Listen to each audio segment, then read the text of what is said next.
kHz Pro 1 RRI Singaraja, kanal informasi dan inspirasi. Ya, mendengar dialog interaktif Hai Bali Ken-Ken di kesempatan pagi hari ini, kita akan sharing seputar topik penanganan sampah plastik di hulu berbasis kesadaran diri ya. Bersama narasumber melalui telepon, Bapak Insinyur Nyoman Mahardika MIKOM. Selamat pagi Pak Nyoman. Selamat pagi, Bayu. Iya, apa kabar di kesempatan pagi hari ini Bapak? Baik, sehat. Sehat luar biasa ya. Terima kasih sudah menyempatkan waktunya Bapak untuk sharing seputar topiknya penanganan sampah plastik di hulu berbasis kesadaran diri. Ini kebetulan posisi di mana Bapak? Saatnya di Denpasar. Oh, di Denpasar. Sedang ada kegiatan? Ya. Oke. Yang penting sehat ya Pak ya, tetap semangat untuk melaksanakan aktivitasnya. Siap. Oke. Terkait penanganan sampah plastik di hulu berbasis kesadaran diri, memang yang namanya penanganan sampah dan juga perlu juga peran serta masyarakat begitu Pak ya, di mana perubahan perilaku masyarakat atau mungkin ada beberapa faktor yang dapat mempengaruhi perilaku seseorang untuk bisa muncul kesadarannya dengan memerangi sampah plastik ini Bapak. Silakan pemaparannya. Ya, terima kasih. Selamat pagi para pendengar RRI Singaraja. Ini terima kasih saya diberi kesempatan untuk bersama kita diskusi mengenai sampah plastik ini. Karena ini satu gejala fenomena yang luar biasa. Sebenarnya sekarang sudah di tingkat mengkhawatirkan. Ya, dan ini menjadi tanggung jawab kita bersama karena sampah kita hasilkan bersama. Iya. Dan ini untuk sampah plastik termasuk fenomena baru jadi kita ingat ketika saya masih kecil aja plastik belum ada, waktu itu masih baru 1-2 plastik kiloan saja yang untuk gula yang saya ingat. Itu tahun berapa Pak? Itu tahun-tahun 70-an. Oh, tahun 70-an. Saya belum lahir ya Pak ya. Belum, berarti kita ini. Oke, lanjut Bapak. Oke, jadi ini fenomena baru di mana sekarang sudah terakumulasi menjadi gaya hidup, menjadi beban bagi bumi. Nah, ini yang sangat mengkhawatirkan karena sudah masuk ke ranah industri, kemudian lifestyle kita sehari-hari, gitu ya. Kalau kemarin masih kita bergeraknya jangan pakai kantong plastik dan sebagainya kalau di minimarket ya. Tapi cuma sekarang begitu masuk minimart, di semua rak itu kan plastik sudah. Iya, betul. Plastik, kita mau ngomong apa sekarang ini? Nah, itu ada kekhawatiran, tapi walaupun demikian bukan berarti kita harus diam kan gitu. Nah, ini kebetulan kami kami memiliki komunitas bumi kita yang betul-betul care dengan masalah ini. Ya, walaupun banyak orang yang mengatakan ini seperti nguras kamar mandi pakai sendok teh gitu kan, airnya terus mengalir gitu. Sepertinya sesuatu yang sia-sia. Nah, sebenarnya tidak sia-sia karena kalaupun ini harus memerlukan lintas generasi, oke lah kita harus berjuang untuk itu kan gitu. Karena ternyata Bayu ini plastik ini sangat membahayakan, kemudian dia juga ternyata abadi. Saya tertarik melihat banyak campaign tentang dibuatkan di jalan-jalan plastik ini terurainya 400 tahun, yang ini 200 tahun kan. Banyak itu KKN yang buat kampanye model begitu. Oke, kalau plastik itu terurai 100 tahun misalnya, terurainya jadi apa gitu? Ternyata jadinya mikroplastik gitu. Jadi tambah lebih kecil dia. Dan ini lebih berbahaya lagi gitu. Jadi tidak ada upaya dari kita untuk mengurangi di hulu. Ya, makanya kenapa sekarang topik yang kita pakai adalah di hulu, penanganan di hulu, penanganan di kesadaran kita untuk jangan sampai nyampah lagi yang lebih banyak gitu ya. Atau mungkin mengurangi lah bahasanya, mengurangi dan mengurangi. Karena kalau menghilangkan itu sudah tidak mungkin dengan gaya hidup kita seperti ini kan begitu. Tetapi kalau mengurangi itu minimal beban bumi ini bisa berkurang lah terhadap plastik. Nah, jadi ada penanganan sampah plastik di hulu, ada di hilir gitu ceritanya. Nah, jadi kebanyakan yang bergerak sekarang di hilir karena sampah itu kadung ada gitu kan, dan terlihat gitu.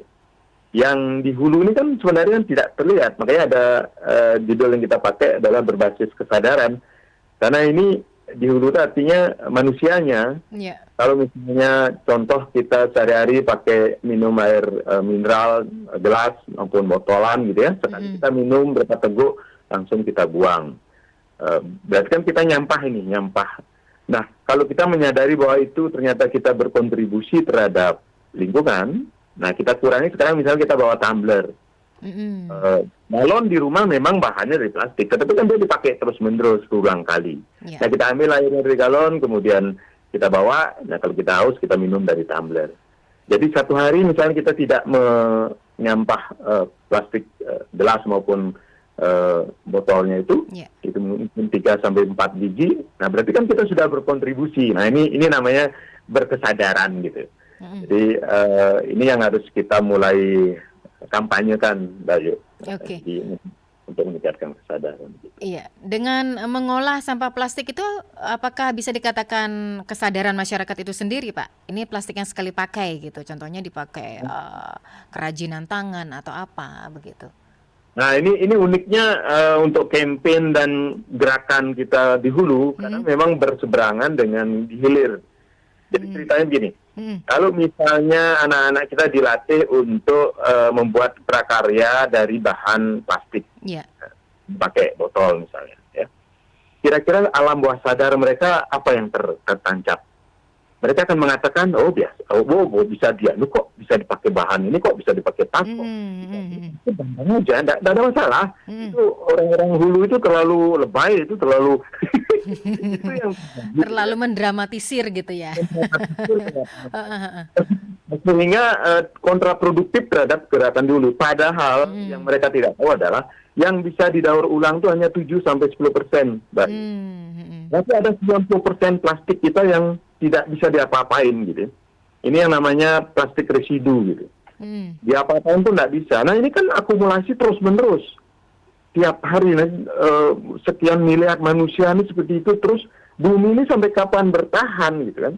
Nah ini yang kadang-kadang tidak mereka pahami gitu ya. Nah itu contohnya kerajinan bagus itu, kreativitas, tetapi ada hal yang lain yang efeknya ke kesadaran kolektif kita jadi tidak sadar kita. Atau bahkan melegalkan. Jadi biasa aja tuh gitu. Berarti kita berbuat seperti itu di bawah alam sadar kita ya, Pak ya? Betul. Nah jadi begini, masalah plastiknya kita tidak bisa pungkiri, memang ada gerakan di hulu harus ada, gerakan di hilir juga harus ada, karena memang plastik sudah kadung ada kan gitu. Sudah kadung ada dan sudah kadung menjadi gaya hidup kita. Praktis. Nah sekarang kalau ke pasar beli ati ayam misalnya itu, nah mau pakai pakai tote bag. Kalau nggak merembes nanti ya, tote bag yang terbuat dari kertas karton itu ya, Pak ya. Nah jadi penanganan di hilir ini kita sebut namanya penanganan antara. Jadi karena kadung ada, gimana caranya dia juga harus diatasi kan gitu dengan berbagai cara. Tetapi jangan sampai mengganggu gerakan kita untuk di hulu. Kita harus semua mulai menyadari bahwa kita sudah melakukan kesalahan yang besar terhadap bumi ini gitu, dengan pola hidup yang seperti ini. Hanya untuk remeh-temeh permen misalnya contoh. Kita makan cuma 1,5 menit, 3 menit, tetapi alam kita bebani itu sampai kita mati pun nanti ada cucu kita masih sampahnya itu masih ada gitu. Dan ini kan dan lucu lagi kita di Bali misalnya aturan canang sekarang dengan pakai permen yang tidak dibuka. Nah ini biasa di pantai salah satu sampah yang paling banyak kami punguti adalah permen yang masih terbungkus kan gitu. Nah jadi ini kan kontraproduktif dan paradoks ini. Kita mempersembahkan sesuatu ke alam bawah ya. Itu kan permen pasti canang-canang yang di bawah untuk alam bawah, tetapi alam tidak menerima itu gitu, bahkan menjadi pencemar. Nah ini perlu kajian yang dan gerakan yang luar biasa untuk Makanya ini kan kita jadikan disertasi, kemudian kolaborasi dengan teman-teman di Grama Widya misalnya teologi tentang ini untuk mengulas ini dan mencari solusinya kan gitu. Nah ini saya kira hal yang perlu kita sadarkan ke masyarakat dan memang perlu waktu kayaknya gitu. Oke, ya berarti Pak Nyoman Niki dari Yayasan Bumi Kita ya Pak ya, itu apakah sering melakukan edukasi atau mungkin pertemuan kecil semacam diskusi-diskusi kecil terkait dengan permasalahan sampah plastik ini Bapak? Yang reguler kami lakukan kan clean up dulu, ya. Clean up di pantai, di desa, di pura misalnya habis selesai karya dan sebagainya, itu dalam rangka mengedukasi. Jadi perlu konsistensi di mana masyarakat itu tahu bahwa kami konsisten untuk menyuarakan ini kan itu. Karena kalau misalnya hanya teoritis saja tentang kesadaran, tidak melihat contoh, dan terus terang saya pribadi juga saya relawannya di yayasan ini, saya tidak pengurus atau owner atau apa gitu ya, saya relawan dan dari yayasan ini, saya juga dapat manfaat banyak dari ketika menjadi relawan, karena ketika di pantai kita menguti sampah itulah ada Pempos, ada apa, itu baru kita ngeh gitu ya, bahwa kepraktisan yang kita terima di rumah itu berimpact ke alam luar biasa gitu. Nah ini yang paling penting kan, dulu kita menyadari, oh iya ya, ada sesuatu yang salah yang kita lakukan gitu kan. Kemudian sachet-sachet itu ada sachet tahun 70-an masih kita temukan. Jadi botol merek kayak Viva misalnya itu kita temukan di pantai, coba itu. Berarti ada kesadaran yang mendalam yang kita rasakan, baru kita bisa menyuarakan itu kepada masyarakat dalam bentuk yang tadi yang bilang, kita ada edukasi ke SD, ke kampus juga. Untuk proses ini, pengalaman ini kita konversi ke mereka, ya, jadi beritahu, kemudian menyadarkan bersama gitu ya. Itu yang untuk kegiatannya. Oke, itu kegiatan-kegiatan yang sudah dilakukan Pak ya sebagai relawan di Yayasan Bumi Kita ya Pak. Nah, selain clean up di beberapa pantai itu yang di area Denpasar ya Pak Nyoman? Di Denpasar, Gianyar, kemudian Badung, itu di Canggu, di Seninga kita ada. Di Singaraja juga saya lupa ya. Tapi di desa nih, salah satu desa baru mulai, tapi saya belum pernah ikut ke sana. Nah, jadi kita sama dengan organisasi yang sebelumnya juga kita ikuti, sebenarnya pergerakan untuk penyadaran, dan ada tokoh-tokoh masyarakat yang juga ikut menggerakkan. Biasanya sih dari teman-teman pariwisata, Mbak. Mereka yang dimarahi sama berarti berkat gebrakan Yayasan Bumi Kita ini mereka dimarahi ya Pak ya? Begitu. Justru karena mereka sering dimarahi dan mereka baik, coba tamu. Jadi Bumi Kita membantu ya?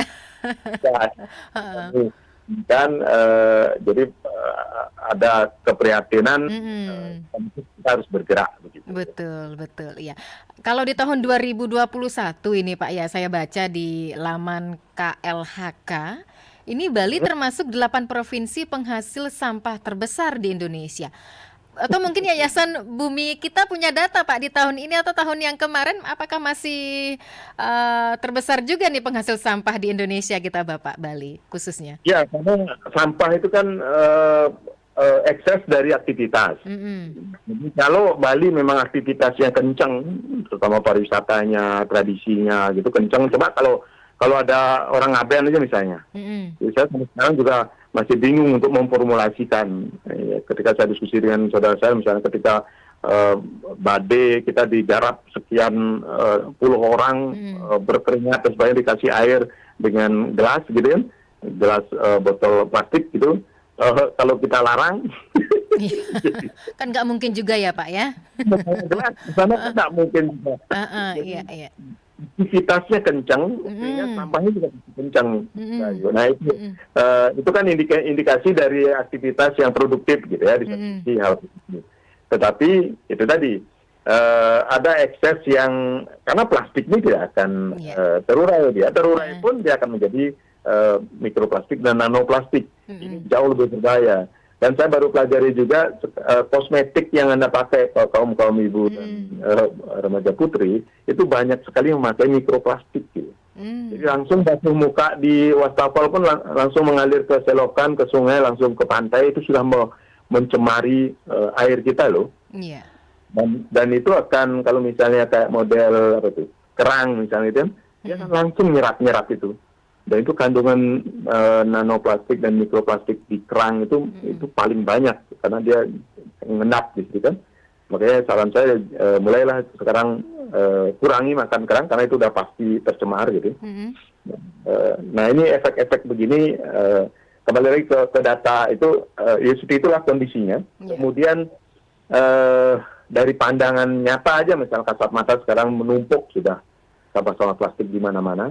Jadi kita ini kalau saya sebut kita gagap dengan lifestyle baru kita berdampingan dengan plastik kan gitu. Padahal kita punya Trihita Karana. Nah ini yang sangat menggugah saya untuk Bali dalam konteks ini adalah karena punya kearifan lokal yang namanya Trihita Karana.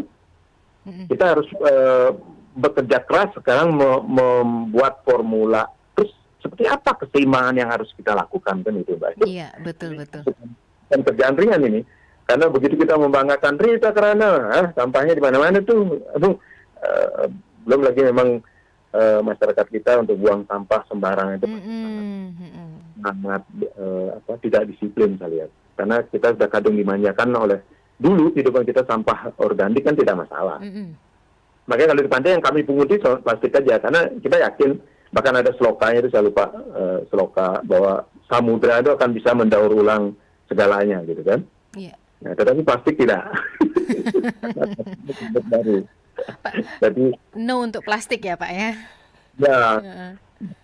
Generasi kita inilah ketiban harus membuat sejarah juga untuk mengatasi masalah kita. Ini baru plastik loh, belum lagi kasus-kasus yang lain ya. AI sekarang muncul dengan segala dampaknya dan sebagainya, itu kan banyak sekali case yang harus kita selesaikan. Tapi tetap optimis lah, kita hidup juga gunanya tidak untuk bersungut-sungut kan itu. Betul. Iya, ini memang persoalan sampah plastik kan diselesaikan dengan penanganan hulu melalui sumber-sumber produksi sampah terdekat kita lah ya Pak ya, terdekat milik kita sendiri begitu ya. Betul. Yang pastinya kan yang data LHK 2021 itu sampah terbanyak memang dari rumah tangga itu 40,8%. Tapi terkadang Pak ya kan sudah ada itu petugas kebersihan Pak ya yang mengambil sampah ke masing-masing rumah tangga. Kadang ada petugas kebersihan itu pilih-pilih Pak ya sampahnya. Kalau nggak rumah tangga dia nggak mau mengutin gitu, nggak mau ngambil sampah dari beberapa rumah tangga. Apakah benar seperti itu Pak? Itu kan bisnis mereka. Mereka kan rumah tangga yang berbayar ada, rumah tangga yang tidak berbayar juga ada. Banyak juga itu yang biasanya buang sampah ke kali diam-diam malam buang. Iya. Gitu. Akhirnya numpuk menjadi kayak case waktu ini diangkat oleh bule seakan-akan menjadi pahlawan semacam padahal dia dapat donasi besar juga gara-gara kegiatan dia seperti itu kan gitu. Bermula kalau kita cari akar masalahnya ya itu tadi. Jadi kalau ada teman-teman atau saudara kita yang memang bekerja di bidang persampahan, pasti mereka juga tidak akan mampu mengatasi semuanya, Mbak. Iya. Sampai sekarang semua kita kebingungan dengan ini, belum bicara masalah sampah plastik saja, sampah semuanya gitu kan. Nah, kalau tadi data 40,8% itu rumah tangga, itu 13,7% itu plastik. Tinggi juga ya Pak ya prosentasenya ya. Ya, kembali sekarang coba kalau terima paket datang. Oh ya betul itu Pak, betul. Kalau bongkar itu plastiknya berapa? Belum tadi kita minum. Beli ini sampai jajan tradisional kita ikut-ikutan sekarang. Semua diplastikin.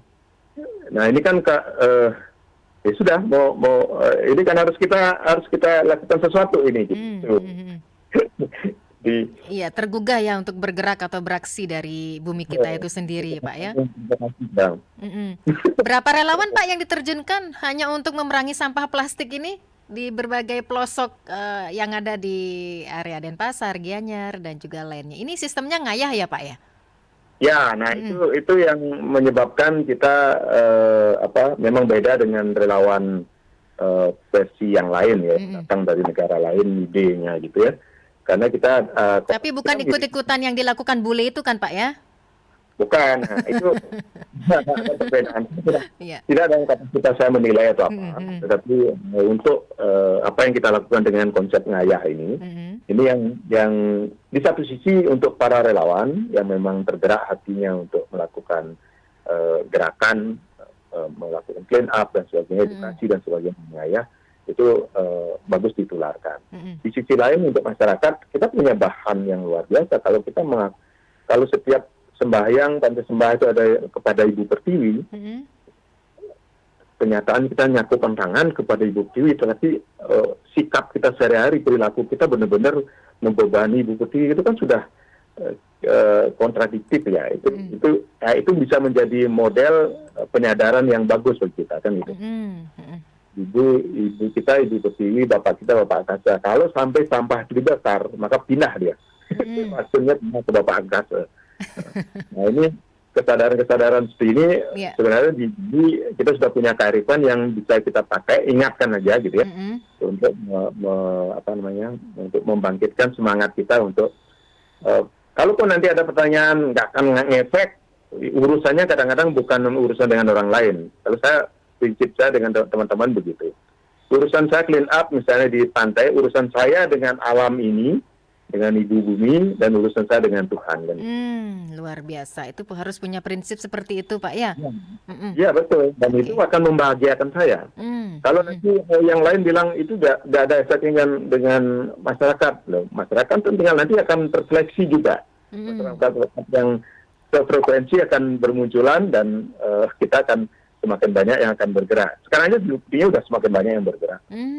Dan populer kita tentang plastik gitu ya. Cuma memang itu keilmuannya masih ada yang membakar, ada yang menangani di hilir itu tanpa memikirkan efeknya di hulu gitu.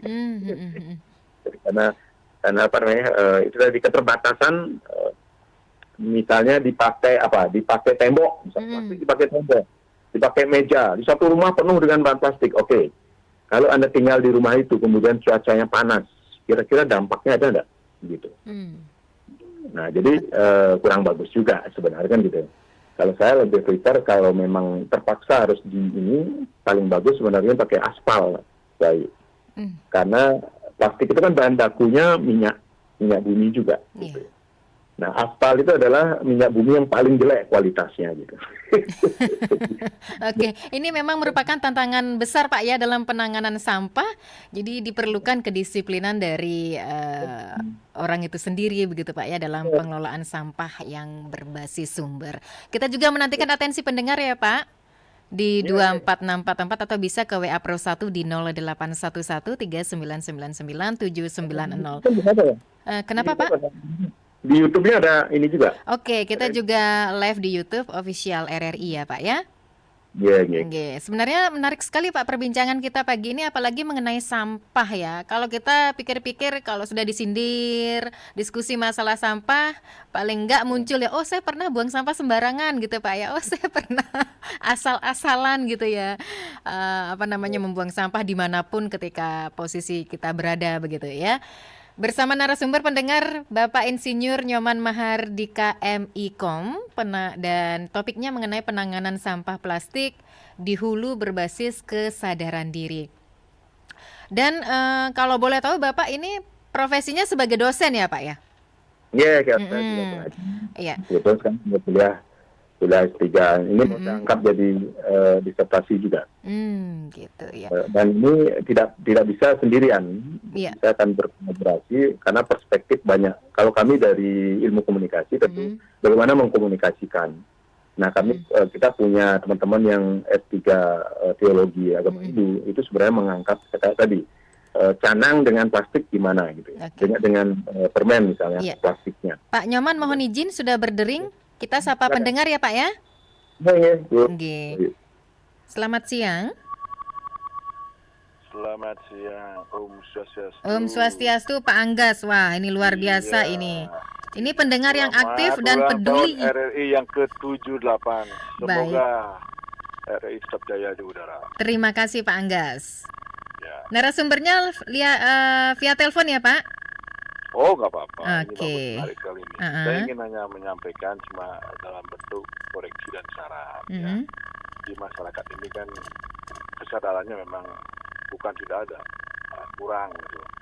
Jadi mungkin artinya dalam konteks ini desa adat juga harus buat program. Jadi selama ini kan masyarakat itu kan berasumsi bahwa sampah itu tugas pemerintah begitu. Itu kira-kira. Mhm. Jadinya seperti itu duga-dugaan semua. Jadi seolah-olah itu sampah itu yang di jalan itu tugas pemerintah, ada tugas pembersihannya. Mhm. Kan gitu dulu ya. Nah ini sebenarnya sangat keliru gitu. Bagaimana memberikan suatu edukasi ini kepada masyarakat sehingga ini perlu diterapkan oleh satu desa adat. Karena desa adat itu per tahun kan dapat 350 juta per tahun dari dana di APBN kepenuran gitu. Jadi kan itu harus fungsikan begitu gitu ya. Karena apa? Untuk membuat pelatihan itu kepada masyarakat untuk sadar dulu. Karena apa? Karena yang paling banyak sekali adalah sampah itu berserakan itu kan biasanya, mohon maaf sorry saya juga orang itu kan, itu setiap upacara atau apapun itu setelah misalnya katakanlah mencaru dan sebagainya itu dibiarkan misalnya tidak disapu sampai kadang-kadang berhari-hari sana diam. Siapa tugas siapa itu?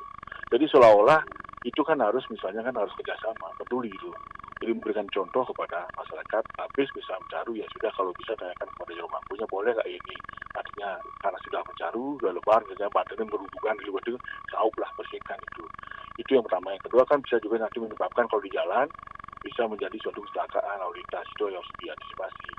Nah, yang kedua Pak, ini banyak sekali membuang sampah di kali. Karena apa? Karena kali ini dianggap sudah menjadi tempat buangan akhir gitu. Jadi untuk yang rumah tangga. Dengan cara yang tidak hormat, kadang-kadang kan tiap malam dibuang itu. Ini kesadaran masyarakatnya kurang. Ya kalau memang orang istilahnya buruh-buruh tani, mohon maaf ya, pasti mending ya. Ini yang mengerti loh. Yang mengerti yang PNS ada juga seperti itu. Ada loh. Pernah ketemu nggak? Pernah ketemu Ya, Pak saya Anggas? foto langsung orangnya. Oh iya. Makanya saya bilang PNS ini perangkat nggak santai sih katanya. Itu loh, mohon maaf sekali ya. Karena apa? Karena dalam konteks ini kan kemarin juga saya pernah komplain juga ya. Komplainnya kepada Pak Bupati Agus Surajani kemarin. Langsung saya telepon. Dan itu seorang camat lagi itu. Waduh. Dan Satpol PP-nya. Nah belum belakangnya itu tadi. Itu sangat. Makanya saya ini sakit bagaimana nih. Mohon maaf sekali ini. Nah, ini itu dulu ya kejadiannya. Nah, sehingga kesadaran kurang. Makanya diterapkan sini. Begitu juga kepala desa yang ada di desa. Jadi kalau dia mau menyisir rumah-rumah yang ada di pinggir kali, sisir itu dulu di mana buang sampah dia kan gitu ya. Kadang-kadang dia kan di kali buang sampah sembarangan. Yang kasihan itu subaknya kasihan loh. Nampolnya yang di belakang di hilir malamnya. Yang di hulu ini gitu loh. Jadi ini yang perlu memberikan suatu edukasi, dan itu pun kalau seperti Bapak narasumber ini kan sudah luar biasa sekali kan dengan kesadaran. Ini memang benar gitu. Tanpa kesadaran masyarakat pun susah gitu loh. Karena ini harus diterapkan. Bagaimana kesadaran tumbuh ya harus bukan suatu regulasi, aturan di desa. Satu desa adat dengan subak dan perbekal. Jadi di sana harus buat regulasi aturan. Kalau memang dia melanggar, jangan diladeni administrasi. Saya kira mungkin itu yang paling tepat untuk sanksinya tuh. Bukan harus bayar denda, tidak itu. Masyarakat kita juga gitu ya. Sekarang banyak perbekalnya begitu, karena dia pengen suara. Ada kota politik lagi itu. Ini bahayanya di sini. Nah, itu yang saya temui di lapangan. Mudah-mudahan ini bisa suatu masukan dan kita bentuk nanti di masing-masing desa, karena di desa itu ada anggaran 300 juta per tahun. Dan mungkin itu sampai untuk untuk desa pelemahan kita itu. Jadi bagaimana timnya ini biar mau dia nanti buang sampah tidak sembarangan yang seperti semula. Itu saja saran saya. Sekian, terima kasih. Baik. Santi. Terima kasih Pak Anggas. Wah, luar biasa ini apa yang disampaikan oleh Pak Anggas. Sampai punya buktinya loh Pak Nyoman. Ada oknum, ya bisa dikatakan yang paham lah ya, apalagi duduk di pemerintahan, sampai ada perdanya juga mengenai penanganan sampah plastik. Kok berbuat seperti itu yang menjadi keprihatinan kita ya Pak Nyoman ya. Tapi sebelum ditanggapi, kita sapa kembali penelpon ya Pak Nyoman. Ya, silakan. Oke, selamat siang.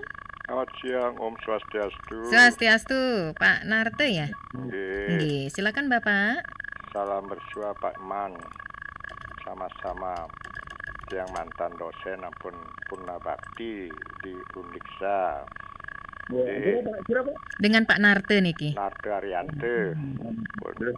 Ya ampun 76 ampun selesai dengan angkatan Pak Dantes. Nggih, niki Pak Anggas mantan murid yang SMA TP. Kalau tiang lihat dia menjelaskan tiang gurune nyimpulang niki memang sebaiknya para manggale atau pejabat atau aparat memberi contoh teladan pada masyarakat yang baik untuk kesadaran lingkungan. Jangan dia beri contoh yang jelek di mata masyarakat. Jadi itu pertama. Kedua, jangan sampai anggaran diberikan ke desa, ke adat, mubasir. Nanti bisa di stop. Sebaiknya mana yang menyangkut kehidupan masyarakat, terutama masalah lingkungan sampah, itu diprogramkan, entah program pelatihan menyadarkan, program tindakan nyata, sehingga menjadikan anggaran itu tepat sasaran di bagian lingkungan. Ketiga, Bapak sebagai akademisi, pernahkah meneliti sungai-sungai mana, desa mana yang sudah masuk kategori lingkungan yang bersih atau mapan dari segi konteks pengaruh negatif terhadap lingkungan masyarakat. Sungai mana, desa mana, anggaplah penglipuran gitu dan lain-lainnya sebagai pilot-pilot proyek atau contoh yang bisa dipakai pedoman oleh masyarakat lain, mempunyai dampak positif bagi masyarakatnya. Terakhir, adakah beberapa dari tingkat atas undang-undang, pergub, perda, dan aweg-aweg desa, manakah yang paling kuat memberikan suatu pengaruh yang menimbulkan kegiatan atau memberikan suatu gerakan untuk kebersihan dan menyadarkan masyarakat, juga memberi sanksi apabila ada pelanggarannya. Sehingga jangan ada perda tidak jalan, hanya kertas saja. Penerapannya seperti Pak katakan tadi, banyak terjadi penyimpangan. Ada aweg-aweg desa mana sudah menerapkan dengan baik, itulah yang harus diberikan reward atau menjadi pedoman bersama. Sekian, terima kasih Om Santiago. Ya, terima kasih Pak Narte, ini juga bagus sekali harapannya dan masukannya ya, dan serta pertanyaannya. Tapi sebelum ditanggapi ataupun diapresiasi, adakah penelpon lain yang beratensi kembali di 24644? Jikalau kendala sinyal ataupun minus ya pulsa di handphone Anda, bisa mengirimkan WhatsApp-nya di 081139997990. 24644 berdering kembali. Selamat siang. Halo. Selamat siang. Iya, selamat siang Pak Sudarsana. Iya, benar sekali. Oke, silakan Bapak. Selamat siang dan Om Swastiastu, Selamat Artikel dari Yayasan Bumi. Terima kasih atas informasinya terkait dengan penanganan sampah plastik di hulu berbasis kesadaran atau komitmen masyarakat. Ini bagus sekali, di mana kami melihat bahwa masyarakat masih banyak sekali tidak sadar terkait dengan sampah, dengan membuang sampah sembarangan. Ini terus perlu kita gaungkan, kita perhatikan, apalagi sekarang akan menginjak musim hujan.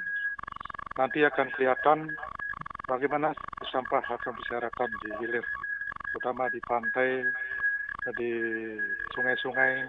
Ini akan berdampak negatif bagi masyarakat lingkungan.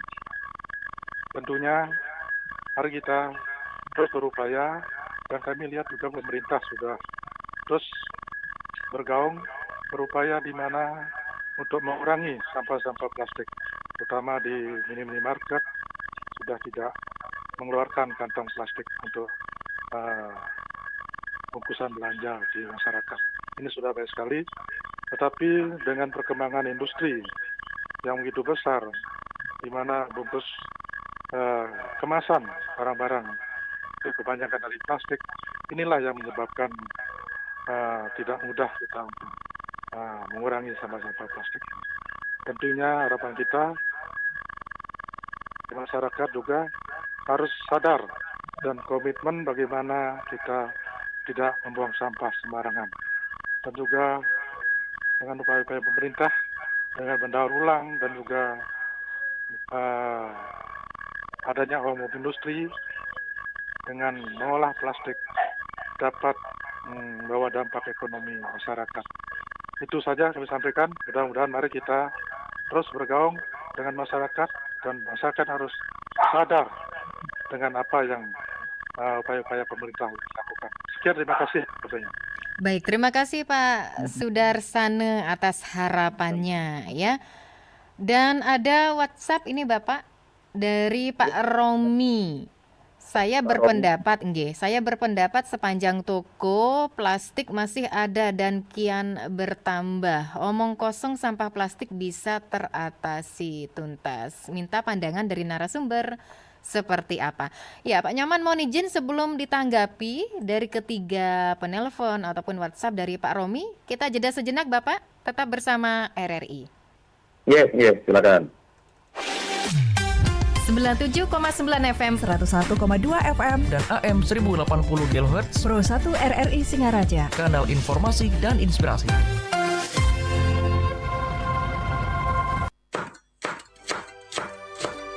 Ibu, pinjem dong koreknya. Ini sayang, mainan di sana ya. Ibu masak dulu, jangan ganggu ya. Swastiastu.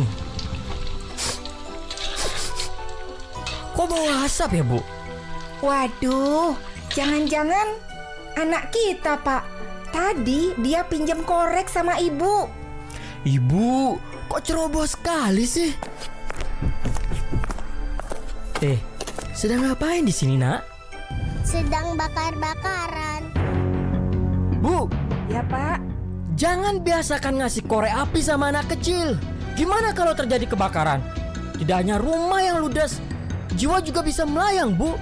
Ingat, korek bukan mainan.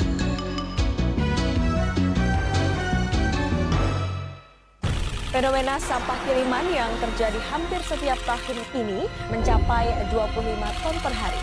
Setelah Pantai Kuta diserbu sampah kiriman, kini giliran Pantai Sanur dan pantai lain yang dipenuhi sampah.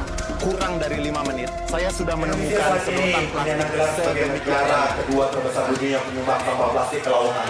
Di Indonesia beredar lebih dari 93 juta sedotan plastik setiap harinya.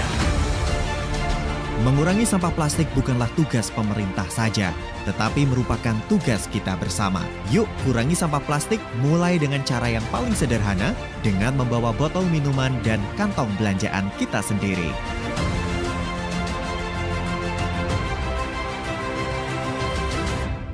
Permasalahan sampah adalah masalah kita bersama. Semua warga berperan penting dalam pengelolaan sampah rumah tangganya masing-masing. Hal ini menjadi perhatian Gubernur Bali melalui Peraturan Gubernur Bali Nomor 47 Tahun 2019 tentang pengelolaan sampah berbasis sumber, mencakup aturan pengelolaan sampah rumah tangga dan sampah sejenis sampah rumah tangga. Pergub ini diperkuat oleh Keputusan Gubernur Bali Nomor 381/03-P/HK/2021 tentang pedoman pengelolaan sampah berbasis sumber di desa atau kelurahan dan desa adat. Mari kelola sampah rumah tangga dengan cara kurangi penggunaan barang kemasan dan beralih ke barang yang mudah didaur ulang. Hindari penggunaan plastik sekali pakai, pilah sampah kemudian olah sampah yang mudah terurai. menyiapkan tempat penampung residu sampah, dan setorkan sampah yang tidak mudah terurai secara alami ke bank sampah. Pengelolaan sampah ini dilakukan secara mandiri atau bekerja sama dengan desa adat dan atau desa atau kelurahan. Mari bersama-sama hidup bersih skala niskala, mewujudkan Bali Nangun Satkerti Loka Bali menuju Bali era baru.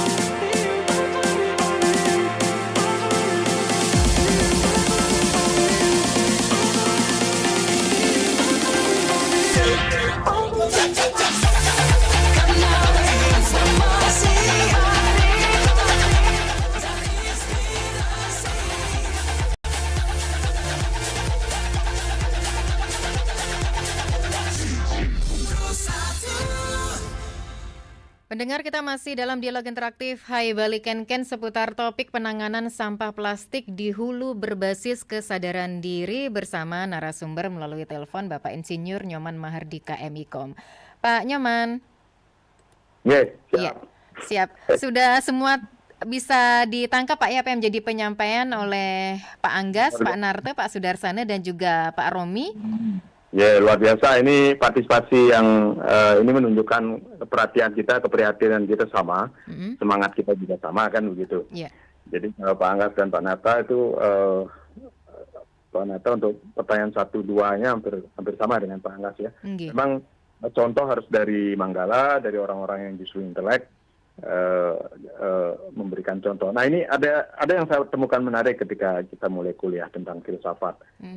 Ternyata Bayu ini intelektualitas dengan rasa kedekatan dengan bumi dan sebagainya itu memang terpisah di akhirnya karena ada istilah kalau secara keilmuan mitos dengan logos. Jadi sekarang dunia intelektual itu cenderung ke logos mereka, ke logika gitu kan. Nah, logika ini memisahkan mereka akhirnya. Sementara kita berada di mitos sebenarnya, posisi lisan, kemudian kita cara pikir kita menyatu dengan alam dan sebagainya. Nah, itu mulai ditinggalkan oleh para cendekiawan sehingga mereka tidak seperti kita secara niskala di Bali. Kita punya potensi luar biasa secara niskala kan. Karena kita berada di ranah mitos masih sangat kuat, bahwa itu mitos bukan berarti dongeng-dongeng itu aja ya, tetapi cara berpikir kita yang menyatu dengan alam dan sebagainya, itu memang ditinggalkan oleh karakter dari orang-orang yang berpikirnya secara logos saja gitu. Nah, makanya tidak heran kalau sekarang plastik ini diproduksi oleh industri kan, yang berpikirnya juga logos gitu. Mereka tidak ada urusan dengan. Coba perhatikan masyarakat adat dimanapun di Nusantara, di seluruh dunia.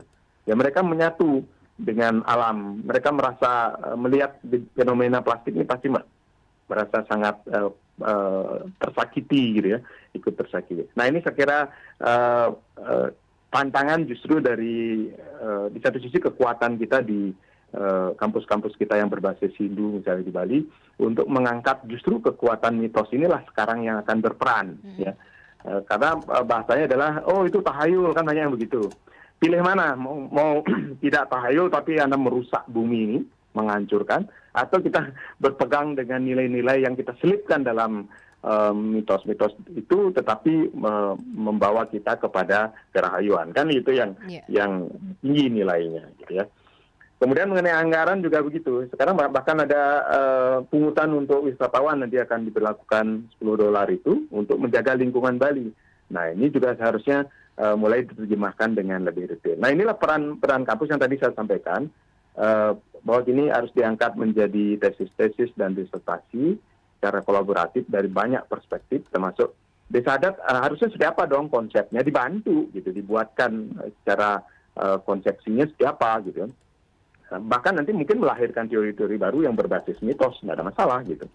Nah, sehingga ada solusi gitu, ada solusi dan itu bisa diaplikasikan kan itu. Kemudian termasuk penelitian sungai yang mana yang sudah terdampak parah dan sebagainya itu juga memang harus dikerjakan ya. Bukan hanya misalnya sekarang KKN kan jarang yang menyentuh hal-hal seperti ini. Itu KKN bisa kita libatkan untuk itu.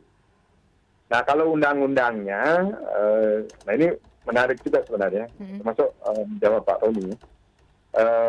Pemerintah sebenarnya etikatnya sudah ada, ya, yaitu dengan adanya Permen Menteri Lingkungan Hidup nomor 75 tahun 2019 tentang pembatasan kemasan sekali pakai. Itu sudah ada, itu set segala macam akan dibatasi, tetapi diberi waktu berlakunya 2030 nanti. 2030. Nah, disinilah peran kita juga para akademisi dan tokoh-tokoh masyarakat mengawal itu gitu. Karena ternyata saya udah baca permen ini, ada progresnya itu di tiap tahun mereka perusahaan-perusahaan besarnya harus buat laporan gitu, progres pengurangannya seperti apa gitu. Jangan-jangan kalau ini tidak dikawal dengan baik, maka apa yang terjadi? Mumpung belum 2030 sebanyak-banyak sekarang. Nah ini yang kita khawatirkan kan gitu. Nah ini progresnya seperti apa, ini harus dikawal. Membantu pemerintah untuk itu, membantu juga perusahaan untuk melakukan itu gitu ya, pengurangan atau mencari solusi-solusinya. Jadi tetap ada harapan dan memang harus bergerak ke sana ya. Termasuk tadi awik-awik semacam kami sudah ada beberapa contoh yang dari relawan kami yang menggerakkan itu, dan itu nanti akan kita angkat menjadi role model gitu ya. Seperti di Desa Ketewel, Desa Adat Ketewel itu kalau upacara memang ada tim ibu-ibu PKK yang bergerak di depan menyeleksi aturan yang mengandung plastik atau tidak dan sebagainya. Itu keren gitu. Dan itu mentornya adalah salah satu relawan kami juga yang memang kebetulan posisinya di sana. Nah itu kurang lebih yang bisa saya ini kan Bu Ayu ya. Jadi mudah-mudahan semangat kita bersama untuk mengatasi sampah plastik begitu ya. Mulai dari dulu tentunya. Jadi yang harus dibedakan itu hulu hilirnya ya. Jadi hulu ini kesadaran kita untuk kalau bisa jangan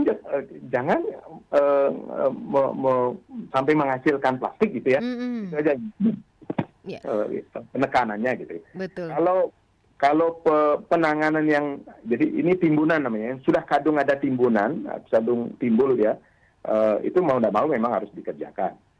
Nah itu salah satu disiplin kita, jangan buang sampah sembarangan itu, karena kalau terlokalisir dia masih oke lah, masih lumayan tidak membebani bumi. Tapi kalau ngawak di mana-mana, habis minum gabyut, nah ini yang kasihan semestanya kan gitu. Itu baik. Tapi kalau dikatakan omong kosong sampah plastik bisa teratasi tuntas, bagaimana komentarnya Pak Nyoman? Saya kembali ke prinsip kita masing-masing tadi ya. Kalau saya sih ini ada masalah besar sekali sedang terjadi gitu ya. Pilihan kita biarkan karena kita selalu di saat seperti itu kita berpikirnya luas sekali tiba-tiba. Wah, kita tidak akan mampu mengatasi masalah. Biarkan aja gitu. Bila perlu mungkin 50 tahun lagi dunia udah langsung hancur gara-gara plastik. Ya. Jadi padahal 50 tahun lagi anak kita sedang produktif ya. Cucu kita sedang kecil-kecilnya gitu. Tanggung jawab moral kita di mana terhadap mereka kan itu sekarang. Jadi di depan mata kita biarkan, kemudian kita ikuti logos tadi. Logika kita berpikir ini tidak masuk akal, pasti akan hancur, biarin aja sekalian. Nah berarti ya, kita masuk di cara berpikir logos yang sama sekali tidak mengapresiasi kemitosan kita tadi. Nah kalau saya mengatakan ini action saya, oke secara pribadi kalau memang harus dijawab secara pribadi, ini action kami, bahwa ini urusan saya dengan Ibu Bumi yang saya hormati, yang memberi saya hidup gitu, dan Tuhan saya kan gitu ya. Jadi yang mau terlibat, mau ikut gerakan seperti ini, ayo kan gitu. Tapi dengan demikian kita yakin bahwa akan ada perubahan-perubahan yang mendasar kan gitu. Itu Baik, tapi sepertinya tadi beberapa pendengar tertarik ikut tergabung ya ke komunitas yang Bapak jalankan terkait dengan memerangi sampah plastik ini. Baik itu Pak Anggas, Pak Narte, Pak Sudarsana dan juga Pak Romi. Ini memang bisa dikatakan bapak-bapak yang hebat, yang luar biasa peduli akan kebersihan begitu ya Pak ya? Iya. Jadi ada ketertarikan itu kan artinya sudah ada frekuensi yang nyambung gitu ya. Jadi ini saya kira gerakan-gerakan sederhana clean up, tidak perlu banyak. Nah ini yang menarik. kalau clean up yang kita lakukan itu cuma 1 jam saja dalam satu jadwal, gitu kan? Karena kita bukan tenaga kebersihan profesional, jangan sampai lagi-lagi jangan sampai ditafsirkan yang salah oleh masyarakat. Bahwa kita, ini pasukan pembersih ini datang, ini kasih aja tunjuk di rumah ini siapa ada lagi sampah, jadi lain ceritanya gitu. Nah itu tidak ditangkap. Pernah suatu saat kita clean up, ditanya sama masyarakat, banyak dapat Pak gitu. Next time gabung ya komunitasnya ke Buleleng ya Pak ya, untuk clean up di beberapa pantai yang ada di Kabupaten Buleleng. Gampang aja itu, nanti kalau ada yang memang bisa menggerakkan, nanti bisa kontak saya. Nanti kita buatkan jadwal. Nah sekarang dengan medsos yang terbuka ini kan tinggal jadwalnya kapan, nanti kita bisa bareng-bareng promosikan. Betul. Jadi informasinya lebih ke medsos ya Pak ya. Nanti kan ada tanggapan dari pendengar ataupun masyarakat yang ingin tergabung dalam aksi clean up tersebut. Ya Pak Nyoman, ini berhubung karena durasi waktu begitu ya. Silakan. Kalau bisa dikatakan pesan penting dari awal ini sudah pesan pentingnya sangat-sangat bermanfaat ya kepada pendengar ya Pak ya. Atau mungkin disampaikan tipsnya Pak, biar masyarakat itu tergugah lah. Intinya tidak dikit-dikit kemana-mana, malas bawa tas belanja, malas bawa botol minum dari maksudnya tumbler gitu Pak ya, yang di luar berbahan plastik gitu. Mungkin ada tipsnya ya Pak ya, atau seperti apa rahasianya mungkin Bapak punya nih? Nah, kita harus sadari bahwa memang ini agak repot sedikit kan, itu aja. Memang agak merepotkan. Kalau misalnya masih tidak mau direpotkan ya berarti belum sadar kan, gitu aja. Oh gitu, oke. Kita harus direpotkan, kemudian kita harus mulai dari diri kita sendiri, kemudian baru akan bisa bicara dengan orang lain. Karena ini memang saya sendiri untuk pemilahan sampah di rumah juga sedang bereksperimen terus ini. Karena ini berat ini. Kita ini bumbu masakan kita aja banyak kan modelnya. Betul. Ya, bahannya dari plastik. Iya. Gimana milahnya tuh? Terus bagaimana, haruskah kita mengganti ya Pak ya? Ya itu mengganti juga susah dan Iya, betul. Kita bereksperimen dengan diri kita sendiri, kemudian baru kita bisa tularkan gitu kan, semangat. Begitu ya. Baik, luar biasa Bapak tipsnya. Ya yang pastinya kembali lagi kesadaran oknum itu sendiri Pak ya. Kalau terus diberikan edukasi, sosialisasi, tapi kalau yang bersangkutan tidak sadar-sadar ya sama juga bohong ya Pak ya. Oke. Baik, terima kasih Bapak Insinyur Nyoman Mahardika MIKOM sudah sharing bersama pendengar terkait penanganan sampah plastik di hulu berbasis kesadaran diri. Nanti kita undang kembali Pak ya, sepertinya bukan sampah saja menjadi permasalahan, bukan sampah saja menjadi PR kita bersama. Ada hal-hal lain yang perlu kita bahas dan perlu kita korek-korek untuk kepentingan kita bersama. Bukan saja peran dari pemerintah, ini merupakan tanggung jawab kita sebagai masyarakat. Karena kebersihan itu berdasarkan dari diri sendiri yang juga berdampak kepada orang lain. Baik, terima kasih Bapak. Selamat beraktivitas kembali. Salam sehat selalu. Sampai jumpa di dialog berikutnya. Ya, pendengar, demikian dialog interaktif Hai Balikankan untuk edisi hari ini Kamis 21 September 2023. Terima kasih atas kebersamaannya. Mohon maaf jika ada salah-salah kata. Selamat siang dan sampai jumpa. 97,9 FM, 101,2 FM dan AM